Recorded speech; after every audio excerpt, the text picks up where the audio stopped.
Hi guys, welcome to we are mathematics अड्डा। तो चलिए क्लास को स्टार्ट करते हैं। तो लास्ट क्लास में हम लोगों ने देखा था कंसंट्रेशन टर्म्स के बारे में पढ़ाई की थी।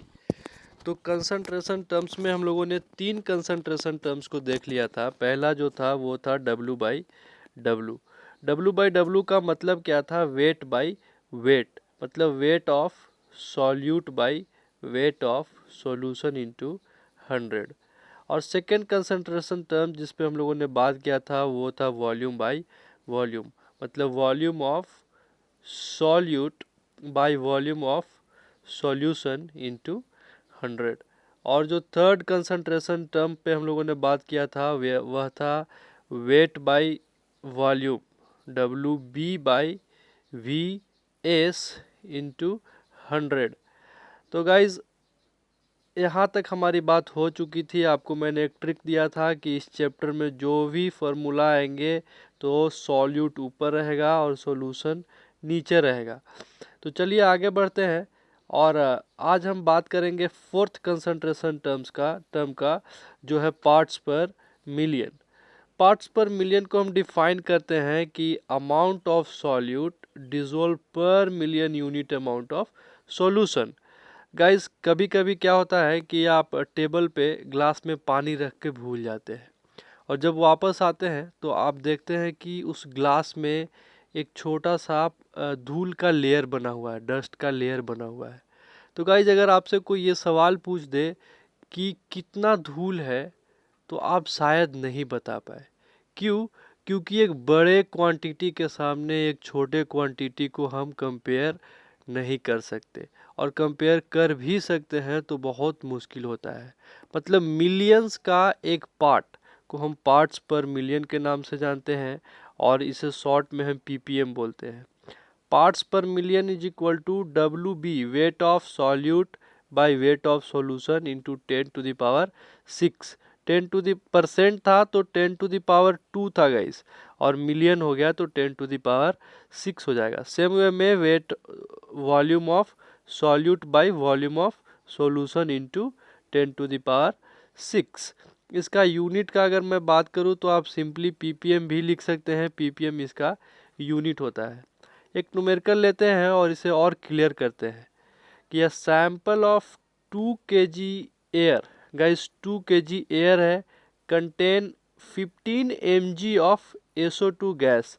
अब देखिए 2 kg एक बहुत बड़ा अमाउंट है और 15 mg इस 2 kg के सामने बहुत ही छोटा है। मतलब मिलियंस का एक पार्ट हमको कंपेयर करना है, तो हमको कैलकुलेट करना है इसमें पीपीएम को। तो पीपीएम का फार्मूला आपको पता ही है, PPM is equal to W B by W S into 10⁻6। मतलब कि डब्ल्यू बी यहाँ पे क्या हो जाएगा 15 और W S 2 K G into 10⁻6 which is nothing but 7.6 ppm. Guys आगे बढ़ेंगे और फिफ्थ कंसंट्रेशन टर्म पे बात करेंगे जो कि है मोल फ्रैक्शन। और ये काफ़ी इम्पोर्टेंट भी है गाइज, आपको इसे अच्छे ढंग से सीखना है। तो मोल फ्रैक्शन को हम इस तरह से डिफाइन करते हैं कि the mole fraction of a component of solution is defined as the number of moles of that component divided by sum of number of moles of all the component। तो जिसका भी मोल फ्रैक्शन निकालना हो, suppose करो कि solute का mole fraction निकालना है, तो उसका मोल हम ऊपर लिखेंगे और नीचे में टोटल मोल। सपोज कीजिए आप सोलवेंट का मोल फ्रैक्शन निकालना है, तो सोलवेंट का मोल ऊपर लिखेंगे और total mole. Guys, N B यहाँ पे मोल्स ऑफ सॉल्यूट है, एन ए यहाँ पे मोल्स ऑफ सोलवेंट है, और N A plus N B is nothing but total mole. अच्छा, मोल के बारे में मैं आपको बता दूं कि given weight by molecular weight. इस चीज़ को मैं ज़्यादा आपको न्यूमेरिकल के माध्यम से समझाऊंगा। तो गाइज, अगर एक्स ए और X B mole fraction of solvent और मोल फ्रैक्शन ऑफ सॉल्यूट को जोड़ दे तो ये 1 के बराबर आएगा, और ये हमेशा फॉलो करेगा। जितने भी सॉल्यूशन के अंदर कंपोनेंट होंगे सबके मोल फ्रैक्शन का सम ऑलवेज इक्वल टू 1। अगर बात करो कि हम एक से ज़्यादा कंपोनेंट ले लिए, कुछ x1 एक कंपोनेंट है तो जिसका मोल निकालना है, मोल फ्रैक्शन निकालना है, उसका मोल ऊपर, x2 दूसरा कंपोनेंट है तो इसका मोल ऊपर, x3 तीसरा तो इसका मोल ऊपर, और नीचे में टोटल नंबर ऑफ मोल। अगर सबको जोड़ दिया जाए तो इसका भी सम 1 के बराबर होगा। तो आप n नंबर ऑफ कंपोनेंट्स ले लीजिए, सबके मोल फ्रैक्शन का सम हमेशा 1 के इक्वल होगा। तो इसे याद रखेंगे, कई बार इसे एमसीक्यू में पूछ लिया जाता है। चलिए आगे बढ़ते हैं और मोल फ्रैक्शन पे एक न्यूमेरिकल करते हैं कि a solution contain 54 gram of C2H12O6, ये ग्लूकोज का अपना मोलिकुलर फॉर्मूला है, dissolve in 180 gram of water, calculate the mole fraction of glucose and water. तो गाइस ग्लूकोज एंड वाटर का मोल फ्रैक्शन कैलकुलेट करना है, लेकिन आपको पता है कि मोल फ्रैक्शन कैलकुलेट करने के लिए सबसे पहले हमको मोल कैलकुलेट करना पड़ेगा। अगर मैं ग्लूकोज का मोल फ्रैक्शन कैलकुलेट कर रहा हूँ तो ग्लूकोज का मोल ऊपर और टोटल मोल्स, तो मोल का मतलब मैंने बताया था given weight by molecular weight. तो देखेंगे क्वेश्चन में कि क्या गिवन वेट है। तो गाइस 54 ग्राम ऑफ ग्लूकोज, तो गिवन वेट कितना है 54 ग्राम, एंड 180 ग्राम ऑफ वाटर। अब नेक्स्ट काम क्या बचा, मोलिकुलर वेट निकालने का। तो मोलिकुलर वेट बराबर गाइस आपको निकालना कैसे है, जिनको भी नहीं आता है हम सीखेंगे कि ग्लूकोज का ये मोलिकुलर फार्मूला है। यहाँ पे 6 कार्बन है, 12 हाइड्रोजन है और 6 ऑक्सीजन है। तो सबका मोलिकुलर मास आपको लिख के ऐसे ऐड कर लेना है और जो फाइनल रिजल्ट आएगा वो मोलिकुलर वेट होगा। सेम वे में अगर हमें मोलिकुलर वेट ऑफ वाटर निकालना है तो आपको पता है वाटर का मोलिकुलर फॉर्मूला H2O।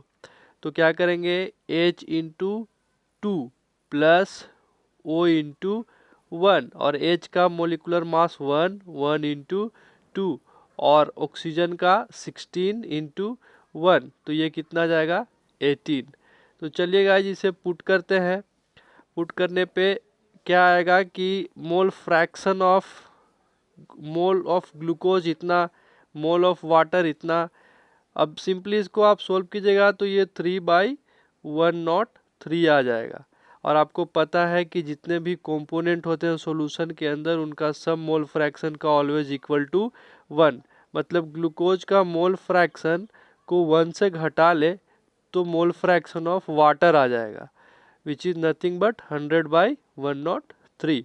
गाइज एक और क्वेश्चन हम लेंगे जिसे मैं आपके लिए होमवर्क छोड़ूंगा, आपको ट्राई करना है और इसका आंसर कमेंट सेक्शन में कमेंट करना है। आपने अगर इसका आंसर सही सही कमेंट किया तो नेक्स्ट वीडियो में मैं आपका नाम सबसे पहले लूँगा और आपको कॉन्ग्रेचुलेट करूँगा। तो चलिए आगे बढ़ते हैं और जो पिछले वीडियो में मैंने आपको एक न्यूमेरिकल होमवर्क में दिया था और बोला था कि सबको ट्राई करना है, उसे सीखते हैं कि कैसे हम सोल्व कर सकते हैं। तो 100 ml of aqueous solution of ethanol contain 80 gram of H2O। If the density of solution is 0.96 gram per ml, then calculate the weight by volume percent. अब देखो गाइज हमें क्या कैलकुलेट करना है, वेट बाय वॉल्यूम परसेंट। तो सबसे पहले wait by volume percent का आपको फार्मूला याद होना चाहिए कि WB बाई VS इंटू 100। तो WB बाई VS इंटू 100 में क्या, WB हमें पता है तो गाइज WB पता नहीं है, तो उसे हम कैसे निकाल सकते हैं। हमको दिया हुआ है volume, molecular weight of solvent और डेंसिटी ऑफ सॉल्यूशन। तो यहाँ से हम यूज़ करेंगे डेंसिटी से हम वेट ऑफ सॉल्यूशन निकालेंगे और वेट ऑफ सॉल्यूशन से हम क्या करेंगे कि घटा लेंगे वेट ऑफ सॉल्वेंट को, तो जो बचेगा वो वेट ऑफ सॉल्यूट हो जाएगा। तो डेंसिटी का फॉर्मूला आपको पता ही है कि मास बाय वॉल्यूम, तो अगर दोनों को मल्टीप्लाई कर दे तो ये वेट निकल जाएगा अपना, और वेट में से हम अगर WA को घटा ले तो WB आ गया। अब WB आया, भी पता ही था, जस्ट पुट कर देना है, ये 60% आ जाएगा। तो गाइज वीडियो को देखने के लिए थैंक यू। चैनल को बिल्कुल भी सब्सक्राइब करना ना भूलें। आपको चैनल को सब्सक्राइब कर लेना है। Thank you so much.